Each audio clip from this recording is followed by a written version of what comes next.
নমস্কাৰ বন্ধুসকল, আজি আমি এটা টিফিনত বনোৱা ভাপত দিয়া ডিমৰ ৰেচিপি আপোনালোকৰ লগত শ্বেয়াৰ কৰিবলৈ ওলাইছোঁ। তাৰ বাবে আমি 4টা ডিম লৈছোঁ আৰু এই ডিমকেইটা প্ৰথমে বইল কৰি লৈছোঁ। তাৰপিছত খুব সাৱধানে এই ডিমকেইটা গুচাই লৈছোঁ। আহক কেনেকৈ ৰেচিপিটো বনাওঁ চাওঁ।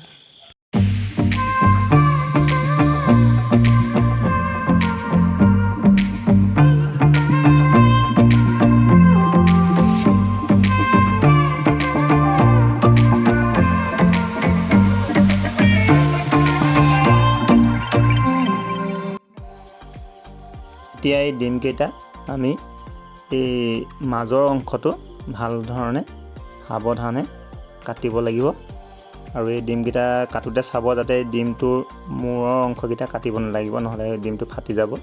ইয়াত আমি যিখিনি মছলা দিম সেই মছলাখিনি ভিতৰলৈ ভালকৈ যাতে সোমায় সেইকাৰণে এনেধৰণে কাটিব লাগিব।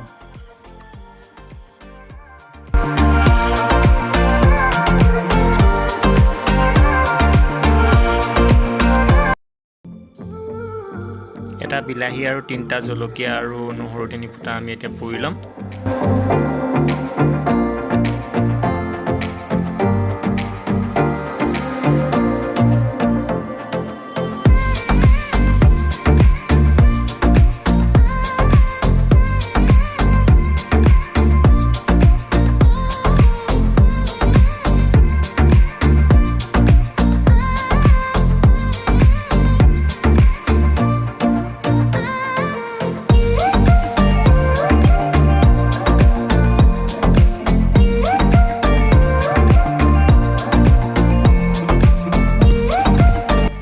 ডিমকেইটা কাটি হোৱাৰ পিছত অলপ কেৰাহীত তেল দি এই ডিমকেইটা অলপ ব্ৰাউন কৰি ফ্ৰাই কৰি ল'ম।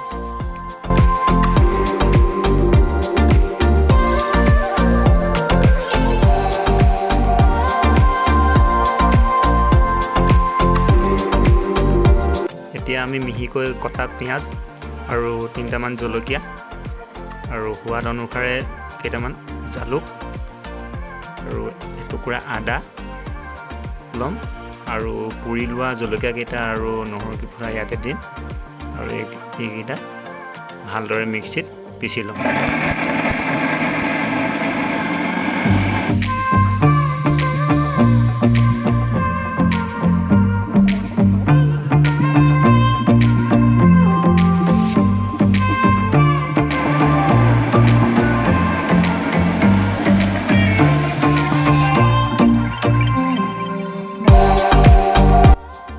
আমি এতিয়া এটা টিফিন ল'ম আৰু টিফিনত ডিমকেইটা দি ল'ম প্ৰথমে। তাৰপিছত পিচি লোৱা মছলাখিনি দিম। তাৰপিছত আমি মিহিকৈ কাটি লোৱা পিঁয়াজ দিম। আপোনালোকে যিকোনো ষ্টাইলত কাটিব পাৰে পিঁয়াজটো। আৰু এতিয়া আমি ইয়াত 1 চামুচ 4 চামুচেৰে পানী টেঙা দিম আৰু অকণমান কালাৰৰ কাৰণে কাশ্মীৰী মিৰ্চ দিছোঁ আৰু অলপ সোৱাদ অনুসাৰে নিমখ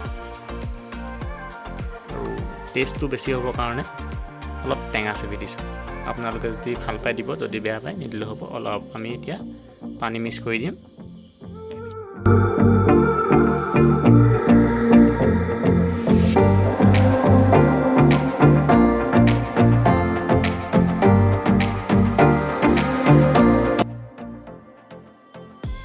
এতিয়া আমি কুকাৰত ভাত বনাবলৈ ৰেডি কৰি লৈছোঁ আৰু তাৰ জোখাই পানী দি লৈছোঁ আৰু এই পানীখিনিতে এই টিফিনটো বহাই দিম আৰু ভাত বনাবলৈ আমি যিটো চিটি মাৰোঁ 2টা চিটি, সেই 2টা চিটি মাৰাৰ লগে লগে ভাতো হ'ব আৰু টিফিনৰ আমাৰ ৰেচিপিটো সম্পূৰ্ণ হ'ব।